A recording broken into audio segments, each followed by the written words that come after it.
자, 이제 다음 공부하실 거는 통관 지향과 환적 물품에 대한 조치인데요. 자, 이것도 한번 시험 문제에 나왔었어요. 자, 우선 통관 지향과 환적 물품에 대한 조치는요. 우선 여기서 1번 원산지 허위 표시 물품의 통관 제한인데요. 자, 여기에서 말하는 원산지라는 개념은 좀 전에 공부해서 원산지 결정 기준이 아니고요. 원산지 표시를 말해요. 원산지 표시. 원산지 표시라는 거는 뭐냐면 말 그대로 이거죠. 메이드 인 차이나 붙어 있는 거. 예, 그걸 말하는 거거든요. 예, 그래서 그럼 원산지 표시를 위반한 물건은 어떻게 해야 된다? 통관을 제한한다라는 뜻인 거예요. 예, 그래서 그 원산지 표시라는 거는 그럼 어떤 물건의 원산지 표시 대상이냐면요. 딱 이렇게 생각하시면 돼요. 이 물건 상태 그대로 소비자가 직접 전달받을 수 있는 물건이라면 전부 다 원산지 표시 대상이에요. 근데 이 물건, 이런 물건은 소비자가 직접 어떻게 이런 걸 보통 소비자가 직접 사지는 않는데 이런 물건만 원산지 미표시 대상입니다. 그러니까 대부분 다 표시 대상으로 생각하시면 되는데 자, 그러면은 자, 원산지 허위 표시는 통관 제한된다는데 어떤 게 원산지 허위 표시 물건이냐면요. 바로 1번, 2번, 3번에 해당되는 게 원산지 허위 표시 물건이에요. 우선 3번부터 보시면 3번 원산지가 어디에도 없어요. 표시가. 그럼 그것도 원산지 허위 표시 물건입니다. 그다음 2번 원산지가 부정한 방법으로 사실과 다르게 표시되어 있어요. 중국에서 왔는데 메이드 인 재팬이라고 돼 있죠. 예, 그럼 그거는 또 원산지 위반이겠죠. 다음에 1번은 원산지 표시가 법령에 정하는 기준과 방법에 부합되지 아니하게 표시돼 있어요. 자, 이건 무슨 말이냐면 자, 제가 한 번만 얘기할게요. 원산지 표시는 이런 그 기준과 방법에 의해서 표시해야 됩니다. 자, 뭐라고 돼 있냐면은 이렇게 돼 있어요. 원산지 표시는 소비자가 식별하기 좋은 위치에 그 훼손되기 어려운 방법으로 그리고 한글, 영문, 한자 중 하나로 표시해야 됩니다. 자, 이건 우리나라 원산지 표시 규정이에요. 네, 그래서 좀 전에 제가 세 가지를 말했죠. 우선 첫 번째는 뭐예요? 소비자가 식별하기 좋은 위치에 표시돼 있어야 돼요. 즉 무슨 말이냐면 여기 어딘가에 원산지 표시가 되어 있는데 도저히 찾을 수 없는 곳에 돼 있어. 그걸 인정 안 한다라는 거예요. 그리고 또 뭐라 그랬죠? 훼손하기 어려운 방법. 이게 무슨 말이냐면 이렇게 원산지가 있는데 여기 종이 스티커가 붙어 있네. 그걸 띡 띄워버리는 것뿐이냐. 그럼 그것도 인정 안 해요. 다음 세 번째 한글, 영문, 한자 중 하나로. 그러니까 그래서 말 그대로 근데 우리나라는 진짜 지식 수준이 높으니까 세 개의 단어, 세 개의 어떤 언어를 인정하는 거예요. 근데 어떤 나라는 지식 수준이 떨어지면은 지네 나라 하나권으로만 해야 되겠죠. 근데 우리나라는 세 개나 인정하고 있습니다. 근데 이 세 개의 범위를 넘어서면 안 돼요. 그 일본에서 들어오는 거라 해서 일본어로 원산지 표시가 되어 있다? 이거는 우리나라 소비자를 위한 제도거든요. 그럼 일본어로 돼 있으면 어떻게 해요? 그건 인정 못 하겠다는 거예요. 그래서 그런 게 이제 1번의 개념이구나. 알아두시고요. 그다음 2번도 똑같은 개념이에요. 품질 허위 오인 표시의 통관 제한인데 여러분 그 먹는 거 보면은 먹는 거를 이제 한번 이렇게 한번 봐보세요. 먹는 거 제품 뒤쪽에 보면은 항상 이게 있어요. 식품위생법에 따른 한글 표시사항 이런 게 있거든요. 이게 법에 규정이 돼 있기 때문에 그렇게 돼 있는 거예요. 근데 이 규정은 당연히 외국에서 수입되는 물건도 해당이 돼요. 그러니까 외국에서 들어오는 과자 이것도 반드시 표기해야 된다고요. 그럼 그게 표시되어 있지 않다? 그러면 통관을 허용해서는 안 되는 겁니다. 그래서 외국에서 뭐 그런 과자 같은 것도 다 표시가 돼 있는 이유가 이거구나. 바로 이런 거 생각하시면 되겠고요. 다음에 이제 3번입니다. 환적 물품에 대한 유치인데요. 자, 우선 이거는 1번만 딱 보시면 돼요. 세관적 일시적으로 양육되거나 다른 선박으로 복합 환적되는 외국 물품 중 원산지가 우리나라로 허위 표시된 물품은 유치할 수 있다라고 되어 있는데요. 자, 이거 좀 잘 보셔야 돼요. 우선 환적 물품이 뭐였죠, 여러분? 앞에서 공부했죠. 환적 물품은 뭐 그냥 우리나라에서 중국에서 만약에 왔던 중국에서 우리나라 왔어요. 그래서 배만 갈아타라고 미국으로 가는 거죠. 자, 그럼 환적 물품이 이거예요. 자, 근데 환적 물품은 뭐라고 표시되어 있냐면 이렇게 돼 있어요.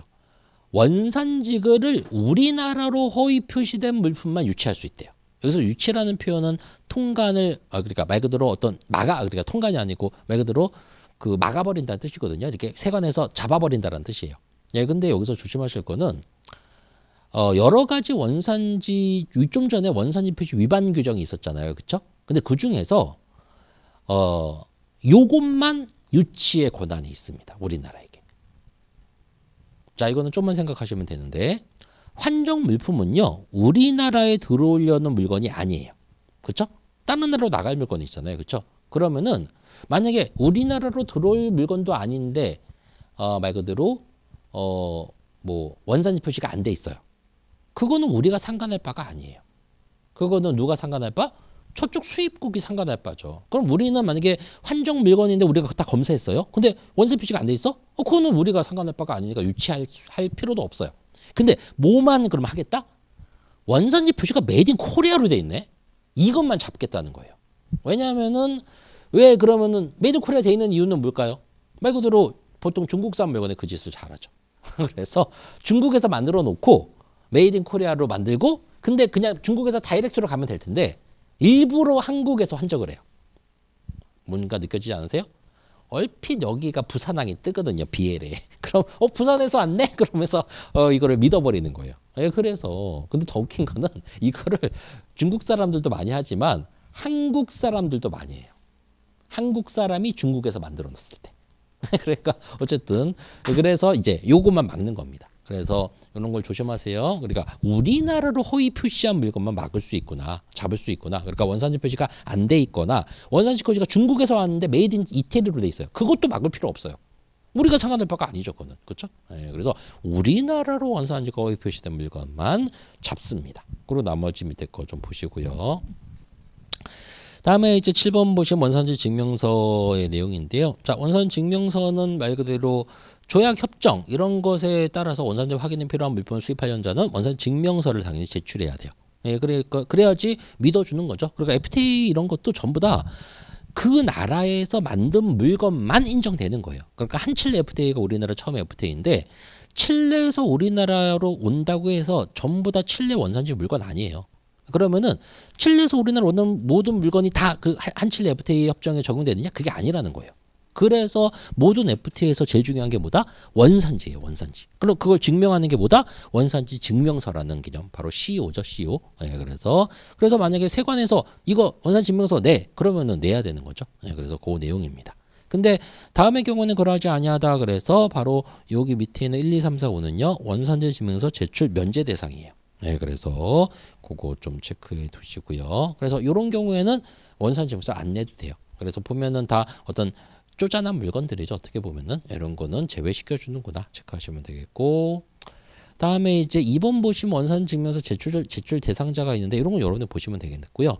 그 밑에 보면은 이런 표현이 있어요. 원산지 증명서 유효기간 내에 해당 원산지 증명서 또는 그 부분을 제출할 수 있다라고 되어 있는데요. 여기서 이 원산지 증명서 유효기간, 예, 요거를 조금 체크해 두세요. 이거는 요거 역시도 한 번도 문제로 안 나와갖고 이 책에는 빠져 있는데 최근에 한번 문제가 나왔어요. 자, 원산지 증명서는요 유효기간이라는 게 있어요. 즉 무슨 말이냐면, 자, 원산지 증명서는 어디서 만들까요? 우리나라 입장에서, 수입자 입장에서는 당연히 수출국에서 만들겠죠. 예, 근데 원산지 증명서 유효기간이 이거예요. 만약에 그럼 원산지 증명서는 저쪽 나라에서, 저쪽 나라 수출자가 그쪽 무슨 기관에서 발행 받아가지고 우리나라 수입자한테 보내주는 거예요. 그래서 너네 세관에서 요구하면 줘, 이렇게 해서 주는 거죠. 근데 그럼 우리나라 세관에서 요구했어요. 그래서 그러면은 그게 뭐냐면 기준일이 우리나라 세관에 제출한 그 제출일이에요. 근데 이 제출을 보통 언제 하는 거냐면 수입신고일에 제출해요. 그러니까 수입신고할 때 당연히 이 원산지 증명서를 보여주면서 이거는 낮은 세율로 신고해야 되겠죠. 그렇죠?